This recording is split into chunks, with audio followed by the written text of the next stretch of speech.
Bobby Manning here, Dome Theory on CLNS Media, and we are going to do something I don't usually do here, but this is the week to do it. Talk some Patriots. Alex Barth is with us. Patriots beat CLNS Media as well as 98.5 The Sports Hub. You can catch him every week here on CLNS with Evan Lazar. And it's funny, Alex, let's say a year and a half ago, probably. Yeah, it's tough to tell time, but that's about when it was. Brady in the height of the pandemic. It was like sports were dead. No one was even thinking about sports. Um, it was the height of the hysteria and just the fear of the new virus when it was rolling out. And Brady, on a dime one week, decided to announce that he was joining the Tampa Bay Buccaneers. And with all the talk going on this week about the game, Patriots, Buccaneers, Sunday Night Football, you're going to see it later here tonight. It still strikes me that timing, that announcement, for me at least, didn't give me a chance to really feel the weight of that departure. I feel like if that was during a normal sports calendar time, it would have been wall to wall, ginormous, and we're almost catching up with it this week in my mind. Just the Right. amount of fanfare and coverage going into this. Yeah, I think that for somebody who's as image conscious as Brady, doing something that wasn't going to be viewed super popularly, he almost kind of got some cover from the pandemic, but it just everything was changing. All these established truths we knew were changing, and this was just kind of another one rolled into it, right? It almost fit perfectly in that time because everything we knew was being questioned, and obviously this is on a much less significant level than some of what was going on in a global pandemic, but it was just another thing where for like 20 whatever years, I knew, all right, like I got to go to school to work. Like that's what you do. Like you go out of the house to do things, and that was gone. And then it was almost like in the same hand. All right, Tom Brady's been the quarterback of the Patriots my entire life. This is just pretty much all I've known. And Yeah. now that's gone. So like you're saying, it in some ways it sort of got buried by the pandemic, and rightfully so. But in other ways, the timing was perfect because that was already the mood. That's already how we all felt. Like you Mm-hmm. knew that you were just losing you kind of, I don't know. I think maybe some people kind of thought it would be quick by Friday morning, right? Because remember, everything shut down that Wednesday night. Yep. The By like NBA. by like Friday morning, I kind of got the feeling like, all right, nothing's ever gonna be the same. And it was maybe Brady's what kind of pushed me over that edge because Brady announced his thing. I think. Oh no, he wasn't until a week later. But yeah, that's kind of when Yeah, it late already kind of March. felt that way. Yeah, Yeah, and I I. remember because he left on my birthday. Oh Yeah. no. So it was a What's week your into the birthday? March 20th. Or so he announced he was leaving on the 18th. He signed with the Bucks on the 20th. And I Uh-huh. was in denial until he signed with Tampa. So it was my birthday. I couldn't go out. I couldn't see anybody. I was stuck in the house. And then Tom Brady left. And it's nice knowing at the time it was my 26th birthday, which is also the health insurance birthday in Massachusetts. But it was nice. There was some closure in knowing no matter what, I will never have a worse birthday than my 26th birthday. They all have to be uphill from here. They can't get any worse. The health insurance birthday. That's awesome. Um, so you were in denial, you said.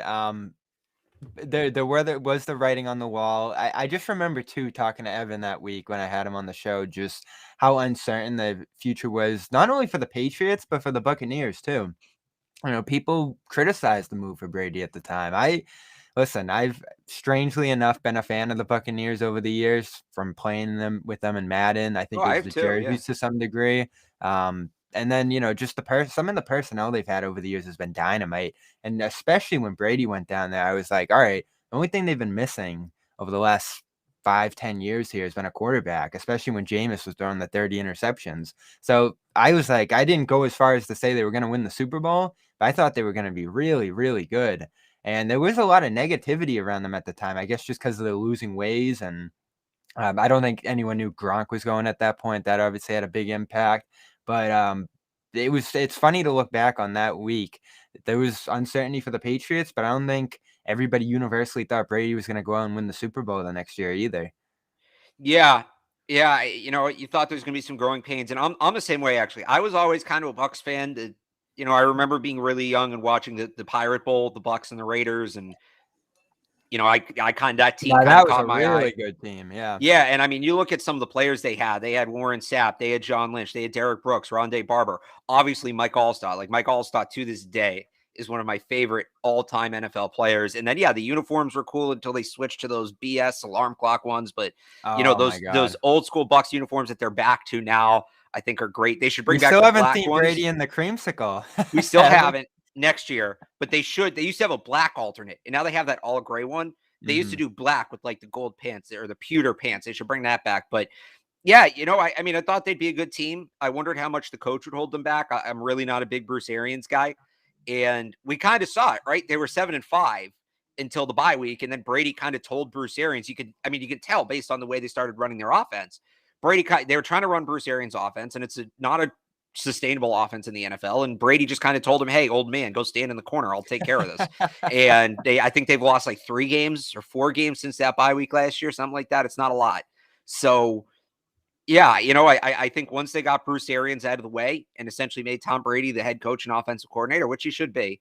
That's not taking anything away from Todd Bowles, by the way. Todd Bowles' Super Bowl game plan is, one of the best Super Bowl defensive game plans we've seen. But yeah, I think they're more or less what they should be. They got more talent than anybody in the league, especially now that KC's lost some pieces from where they were a couple of years ago.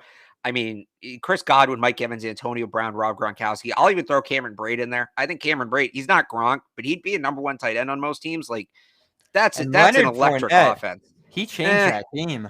I I'm thought he not. did. He had a great Super Bowl. He had a good Super Bowl. I'm not a huge Leonard Fournette guy. I haven't been since he was at LSU. I think most backs in that offense, like teams are daring you to run the ball.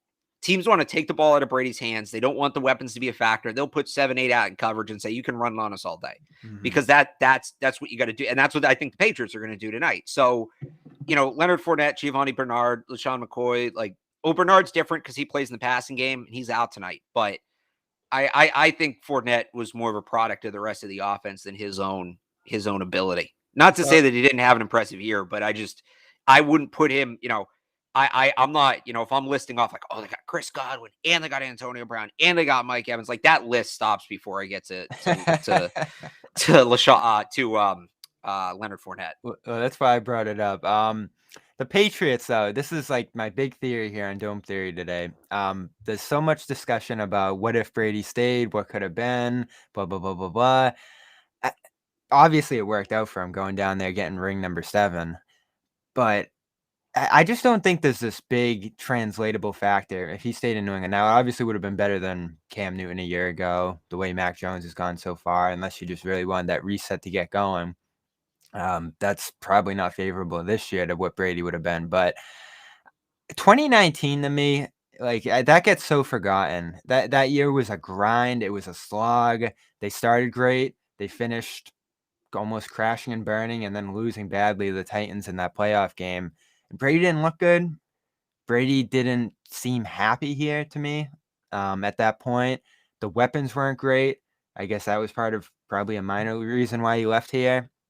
And, it felt like they tried everything. They emptied the barrel that year. They tried Antonio Brown. They did the Mohamed Sanu thing.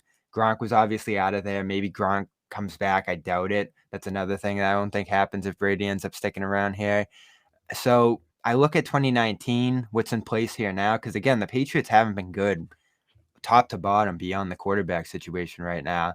And I just don't think they'd be raising the 7th Super Bowl banner last year if Brady stayed and they ran things out. Would they've gotten close? Probably.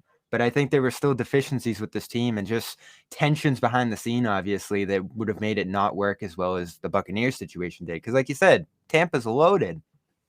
Yeah, I mean, I think you're right. He kind of went to the perfect situation.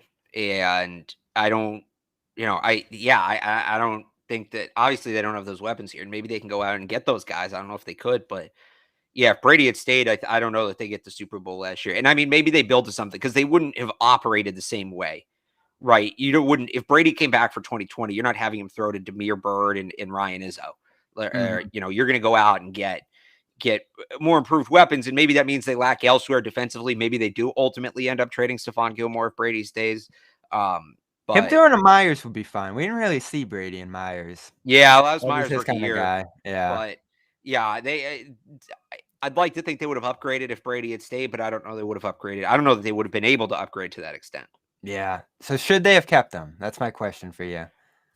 I mean, selfishly, yes, because so here's like football wise, they out of you want to try to win when you can win. The long-term picture is always important, but at the same time, you never know how many chances you're going to get. Like this is where I've been at with the Red Sox when they didn't do anything at the deadline and they're like, oh, well, we got a young core, we got all these prospects and we want to be competitive for 5-10 years. And it's like, I get that, but you had a really good team and there's injuries, there's this, there's that. You don't know when you're going to get close again. Like at least do something.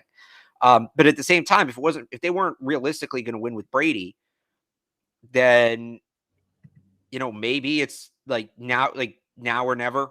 How much longer was Brady going to play if he stayed here? Now he's talking about playing until he's 50, right? But if he had, if he stays here, does he play until he's 50? And like this upcoming quarterback class sucks. You don't want to need a quarterback this year. So I wouldn't want to worry about that. And then, what was the second part of your question? Sorry. Can you hear me, Bobby? Oh, I guess he's gone. What was the second thing? Was that, yeah, I don't know. I think it would have been tough. I guess I'm carrying the show now. Or am I the one who dropped out?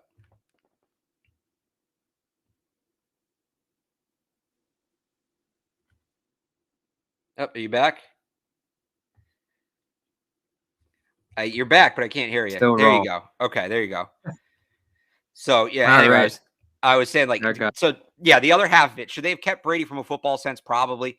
But selfishly, too, like, he should have retired a Patriot, and it sucks because what you're seeing this week is all these people who just are admitting they're not going to be Patriots fans anymore, and they're just so upset with the team that you're losing fans, and that hurts. Is one, somebody who covers the team. Two, is somebody who's been a lifelong fan of this team, and I always thought the fan base was a lot smarter than people give him credit for.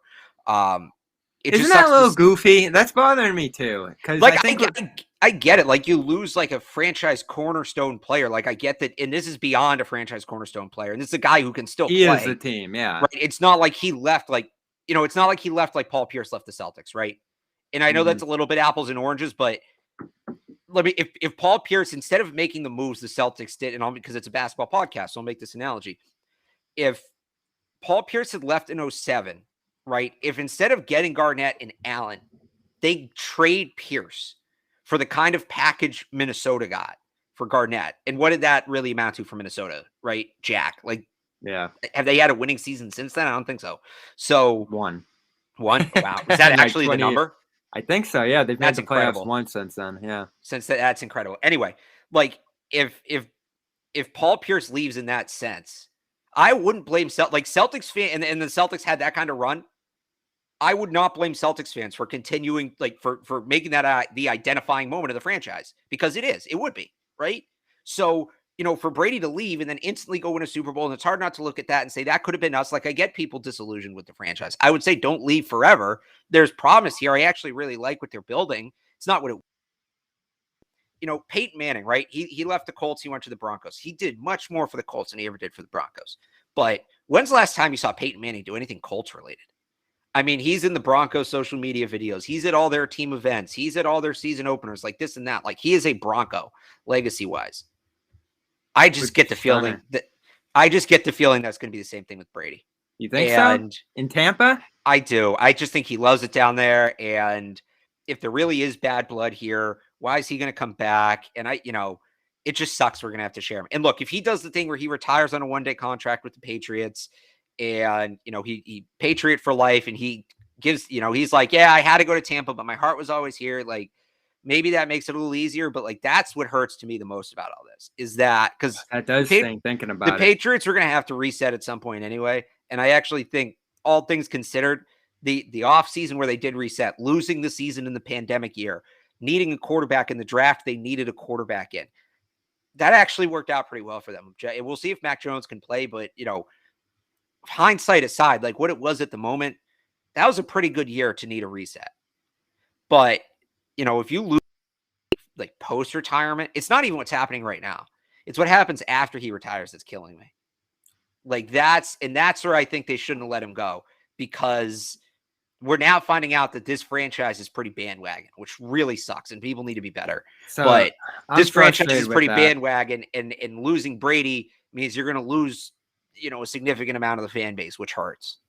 So, and again, back to that point I made in the question we were taking before this. I I want to see the Bucs succeed last year. And again, the Pats were down; they didn't make the playoffs. At that point, when they were down and out, it was very easy to get on the Buccaneers bandwagon if you were a Brady fan, if you were rooting for the Bucs, anything like that.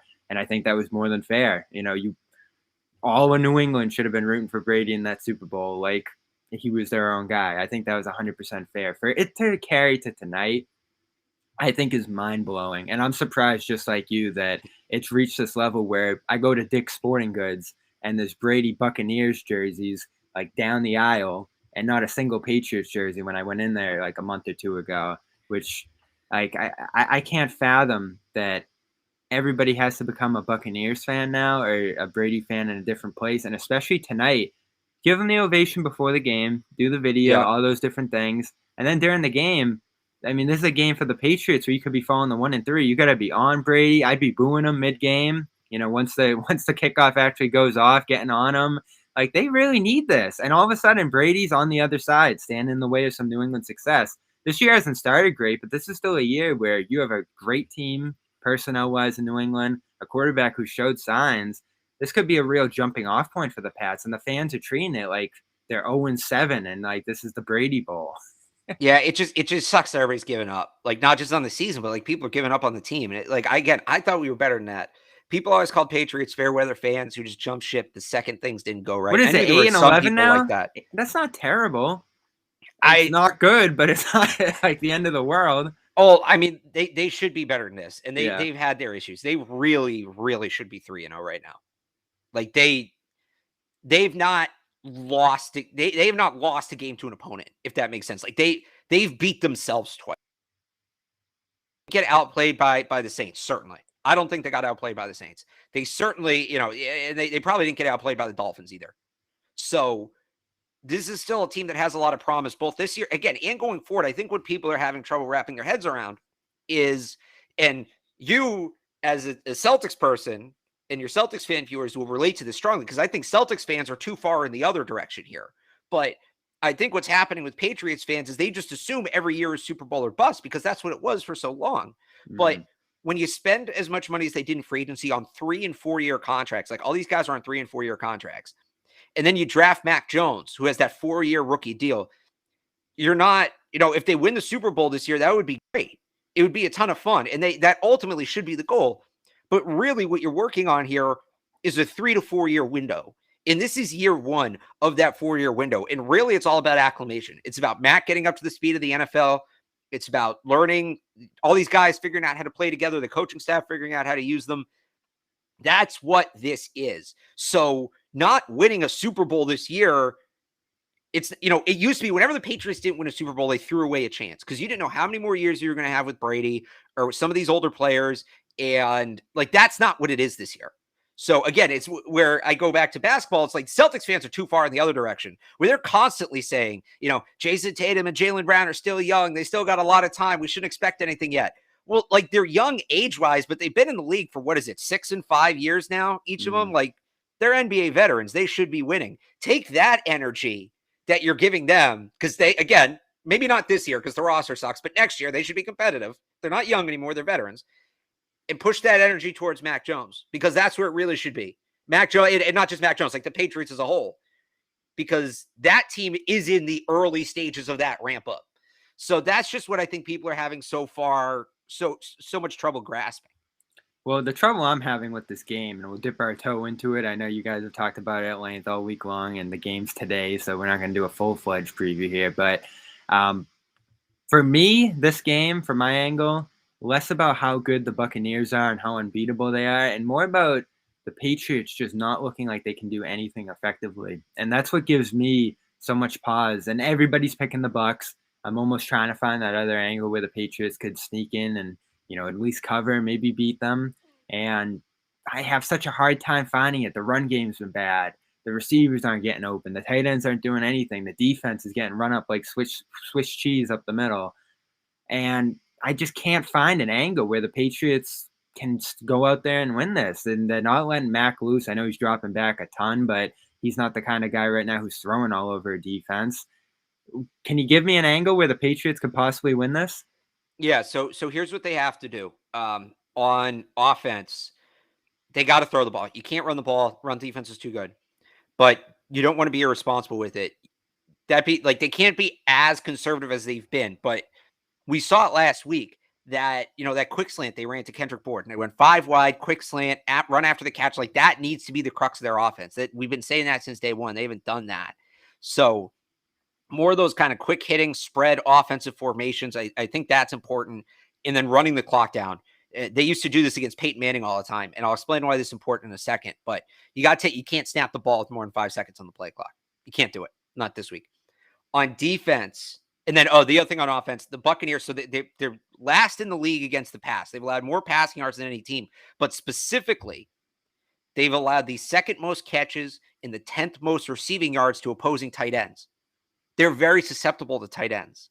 So with the Patriots, if there was ever a week to get these guys going, and I hear people saying, "Oh, Jonnu Smith, you can't throw him the ball. Look at what he did last week." If you're going to give up on Jonnu Smith after one bad game, after you paid him all that money, then the Patriots should be ripped for that, because that's poor asset management. I'm feeling that way about Hunter Henry. And he's just been completely absent. Like, he hasn't done anything good or bad. He's just been absent. But, you got to, if there's ever a week to jumpstart these guys and get them involved, this is it. I'm talking they should have 20, 25 combined targets by the time this is said and done. And look, if Jonnu Smith has another stinker and Hunter Henry's just invisible again and you lose, so be it. You lost going down fighting. That should be the game plan. You sink or swim with the tight ends this week on offense. And then on defense, just no big plays. No big plays. You put 6 defensive backs on the field, drop 7 or 8 in coverage. You dare them to run the ball. You say you run the ball up the field.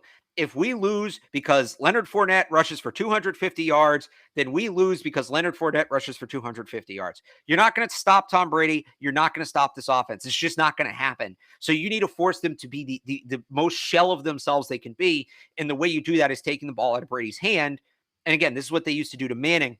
And then ultimately you put those two together. What does it come down to? The Patriots need to shorten the game. Tampa averages 13 drives per game this year on offense. That's the 3rd most in the league. So they have 13 possessions per game.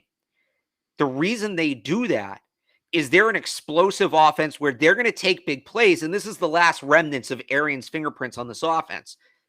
The upside of that offense is its quick strike. You're never out of a game because you can score quickly. You can put up a ton of points in bunches. But the downside is you need a margin for error, because even with the quarterback like Tom Brady, that offense isn't consistent. It's going to sputter at times. So the more drives you have, and it's not about time of possession. Time of possession is kind of irrelevant here. The more pure drives you have, right, the more chances you have, if you're Tampa, to hit on those big plays. You want to force them to have to hit on every play because it's going to make them more conservative. So the way you do that, again, you shorten the game. You run that play clock down on offense. You take as much time off the clock as you can, and then you force them to be conservative and take time off the clock. And that 13 drives per game that Tampa's been averaging, that number probably needs to be like 8 or 9. Really, if you can get it down to 7, which is pretty low. I mean, you're asking a lot, but if that drives number is in single digits and the Patriots can get the tight ends moving, now you're in business. And I'm not saying the Patriots win the game. And that's all, by the way, that's all much easier said than done. But that's what the Patriots need to do to be competitive, is short passes, spread formations, pre-snap motion, get creative with the tight ends. And it's not even throwing to them traditionally. Like, you got to get creative with these guys because they've got those fast linebackers over there in Tampa. And then just shorten a game. David, right. I love that guy. And then you got to shorten a game, limit drives for Tampa. And the way you do that is you limit big plays and you don't turn the ball over on offense. If they can do all that, they have a chance. I got one more. Protect Jones, please. And yes, please don't have him running backwards. Well, so what that kind of goes into what I'm saying about those quick passes. Yeah.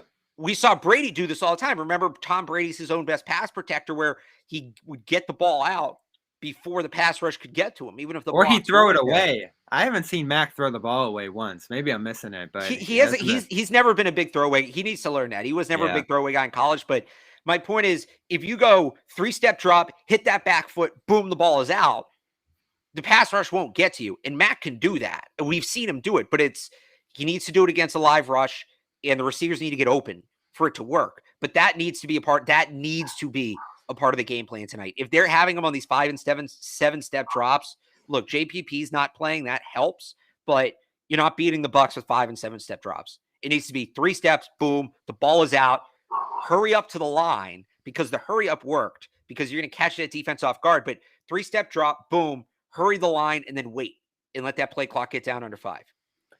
Last thing I want to talk about here before we get out is some of the drama. I know there's a book coming out next week. I know. Yeah, really? This week's ruining your childhood, as you told me last night when we tried to record this. I don't sense a ton there. I've listened to everything all week. This is why I've loved it. This is why I've gotten involved, is just hearing the backstory, how it broke down, where it all went so wrong. And I keep hearing these graphs for something there.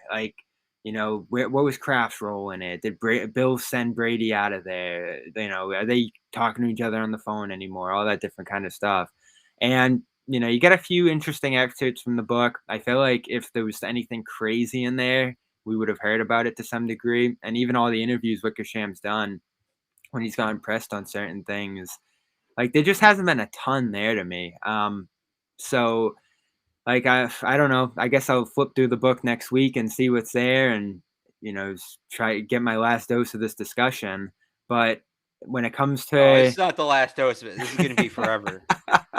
But when it comes to the breakdown of this relationship, what sticks out most to you? What's real? What's not? How have you kind of taken in that? What's real is 6 Super Bowls and the greatest run of all time, and changing the sport, and probably changing all North American sports. That's what sticks out to me. The rest of it, I couldn't care less. If I wanted to cover drama, if I wanted to cover he said, she said, I'd go cover the Kardashians. I'd go cover The Bachelor. I'd go cover politics. I'm not here for that. And this isn't to say, I'm not trying to be stick to sports. I know that there's times when you kind of got to go beyond the game and it's important. And I get that. This isn't one of those times. This is, y'all can do your drama on your own time, all you want.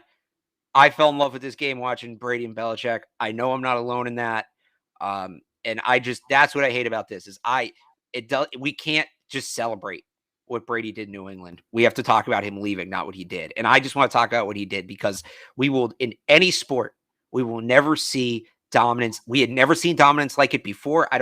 The Bulls were different. It was a different era. It was a different sport. Okay. They had the best player in the world in a game that's focused on star power. It's different. What the Patriots and Bill Belichick and Tom Brady did has never been done before. It will never be replicated. We're all lucky to have to witness it. I just want to appreciate it. I don't want to pick the carcass. I just want to appreciate it, enjoy it. And after this game tonight, my emotional recovery will be drinking scotch and watching all Super Bowl DVDs. That's where I'm at this point. What's your favorite Brady memory looking back on it? What's my favorite Brady memory? Tom Brady or the Brady era? Because they're probably two different ones. Either. My favorite Brady memory is, it's Super Bowl 36. It's maybe the scramble for the touchdown in the Snow Bowl, but those were that's when I fell in love with the game. So I always go back to that. And then I guess Super Bowl 53 too, just because I was there, I got to work it, and that meant a ton to me. My favorite moment of the dynasty though was the 2014 AFC divisional game. And I know this is kind of a sleeper answer, but I love it. If you ask me, it was the best game of the era to me. Maybe Seattle was really good too that year, though. The height, the peak of the dynasty, not in the sense of when they were at their best, but the peak of the dynasty and the arrogance of it all. The 2014 game against the Ravens, when it looks like the game's locked up, and Baltimore has that 4th and 2, and they call timeout, and they start playing Josie, and people are going nuts. And you can barely hear. The Ravens have to call a second timeout. Bill's coaching up Vince Wilfork. And then there's the shot of Tom Brady just calm on the sideline, whatever.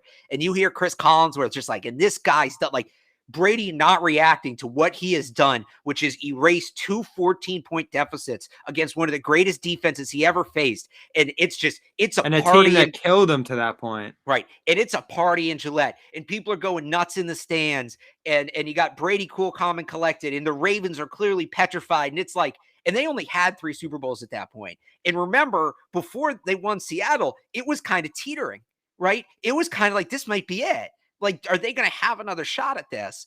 And then they get, after the Seattle game is the Deflategate game, and then that took over the narrative. And then that made everything super contentious. And even though they won 3 Super Bowls, it was never really the same after that. That was the last moment to me where it was truly just, we are the New England Patriots. We have fun doing this. We will beat your ass with a smile on our face and not think twice about it. F you coming into our building. Like that was the ultimate F you of the Patriots dynasty, because we didn't have to discuss asterisks. We didn't have to discuss the relationship between Bill and Brady. None of that. It was just, we are going to dominate you on our terms and you can F off. And that, like, Gillette will never be like that again. Like, that was just, it was a special feeling. It would go back and watch that clip. I can't entirely describe it, but if you go back and watch that clip of that play, you'll know what I mean. Like, no, it's not even a play. It's the in between the plays during the timeout. There's just an aura to it that's just like, they could have been playing any team in that moment. They could have been playing the Monstars. They could have been playing an NFL All-Star team. Like, they could have been playing whoever, and they were going to beat them because they didn't give an F. The crowd didn't give an F. It was just, we are who we are. We are better than you. We know it. There's no questions about it. Lie down and take the beating. It was great. Yeah, the little things stand out to me about Brady. I look back on that year and the things that changed, because it started a second dynasty, really.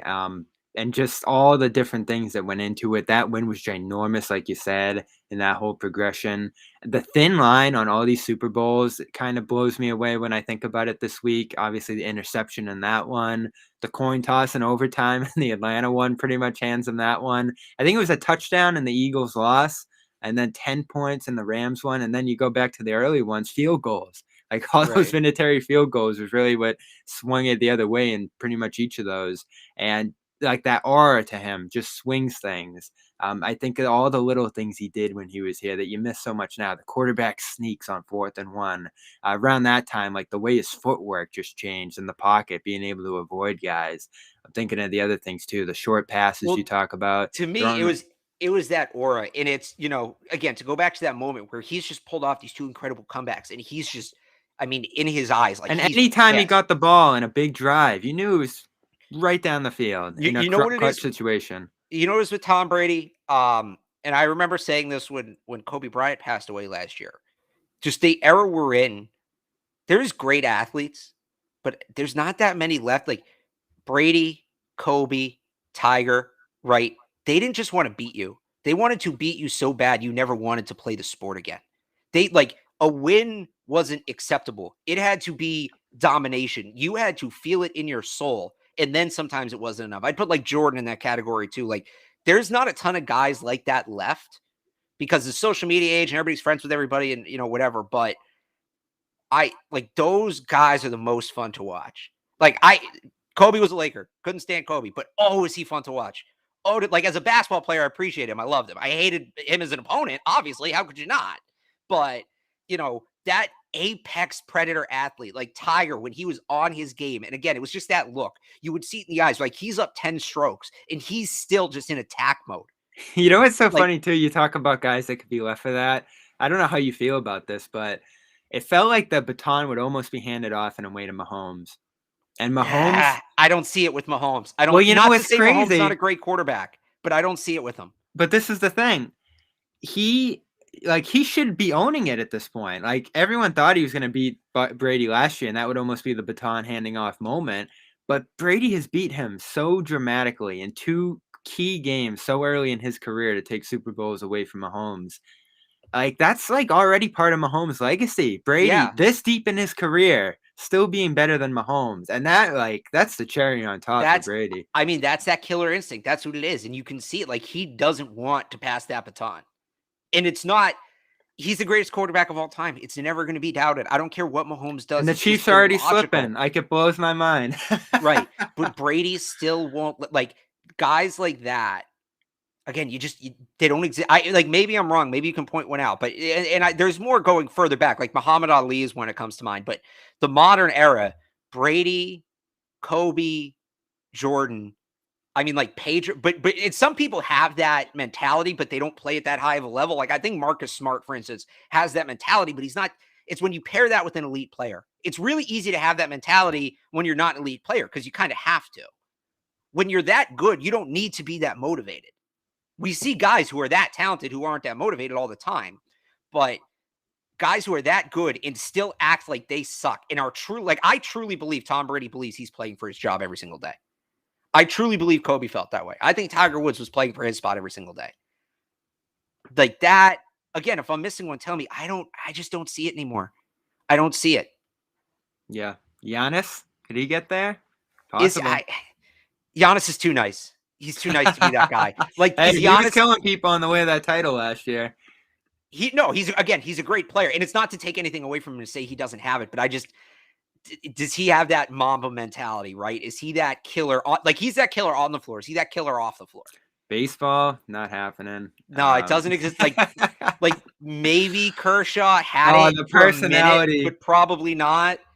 Like, yeah, it's not there. The individualism of baseball is so dead. Again, we can go way down this rabbit hole here. I'll talk about this. Like, this is one of my favorite takes. I'll talk about this forever. That like that guy, that to me growing up, like that was the guy I loved. That was the guy. It wasn't just about being great. It was about how much they loved it in everybody's face. Seeing it from the outside almost emphasizes it for you now. Like the two things that stick out about him in Tampa this year in particular. This isn't even last year. Getting everybody on the team vaccinated. That is like, right. How can you do that in 2021? Even Brady probably has his own takes on it, but he put it aside and the whole thing fell together 100% on a football team, which is mind blowing to me. And then this very week, we need a cornerback. The secondary's thinking, all right, here comes Richard Sherman. And that's something he did in New England too. Pulling people in, being the draw, making Foxborough, Massachusetts a destination for big players, Randy Moss and the likes. That always to me stood out about him too. Like you can just go down this big list of Bradyisms and he's still doing them in Tampa. And that's a big reason that they're still in position to win this year, which I don't know. Do you think they could win another one this season? Another Super Bowl? The Bucs? Yeah, absolutely. Yeah. I mean, it's them, the Rams, and the Chiefs. I think that's the group. Unreal.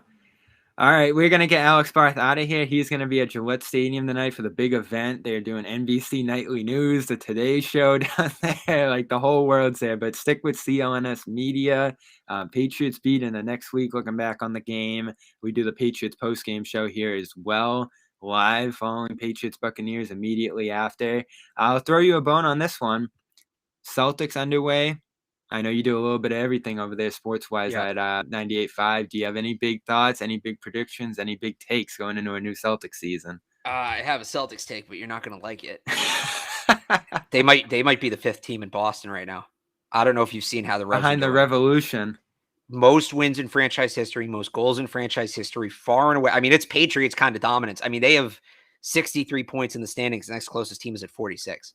They're an absolute to go down there wagon. And see them. I'll say this about the Celtics. I think that as much as this season's going to suck, and I don't know how competitive they're going to be this year, I think this is what they had to do. I think they were in such a mess roster-wise between things not working out with Kemba, which, by the way, was a good signing. The knee thing's a fluke. I don't fault them for that. They had a chance to win a title the first year. Right. They were right there. Between, everything that happened with Kemba and all of that and the way the cap works, like they were in such a bad spot. This is what they had to do. They have to kind of hit the reset button. I think they did that. They can now go out next year and get Bradley Beal or whoever, and they're in a spot to do that. So I think this year you take your medicine. There'll be, 6, 7, 8 seeds, something like that. But it will all be worth it next year if and when they get Bradley Beal or a Bradley Beal type. And I think that has to be the plan. You don't sign all these guys to 1-year contracts to be competitive this year. Like that's just, so I think they're heading in the right direction, but this season's going to be just a little painful. So just get through it. And then I think we're going to have a ton of fun next year. I think it's going to be a feel good year. They got the feel good personalities. Look, if it could be, Al's back. I've said this like since Pierce and Garnett left, The most fun I've had watching the Celtics was the Isaiah Thomas teams. And they've been more talented since then. But those teams just it felt like work watching some of those teams. Those Isaiah Thomas teams that were like underdogs and actually had fight in them. Talk about a guy with an alpha mentality. Like those teams were fun. If these teams can be like those teams, I don't think they're going to title, but I'll enjoy watching them. I think it's going to be a feel-good year, fun year, almost 2018 in a way. I think it's going to come together this year. New coach, I think that was necessary. What was the year they went to 7 against the Cavs? That was 18. 18? Okay, yeah, that was a really fun year. So, yeah, I could get behind that. Yeah, and they weren't necessarily championship contenders still, and I don't think they will be this year with Brooklyn and Milwaukee and the likes. The Lakers are really good this year, but I think they can be a feel-good team. And again, that's the kind of bridge you want to what the next real contending team is going to be there. It's just a year that you can feel good about in the end, no matter how it ends. And with that, hopefully we can start feeling good about the Patriots soon. And tonight would be a perfect night to do it if they end up pulling off this massive upset. Just probably... Yes, sir. Probably not in the cards, but we want to see something competitive here. Real quick, before we get out of here, we, of course, I'll throw up this banner, even though it's the wrong podcast. Legends is supporting CLNS Media as well. Different code for the Garden Report, Garden20. I don't have it in front of me here, but legends.com.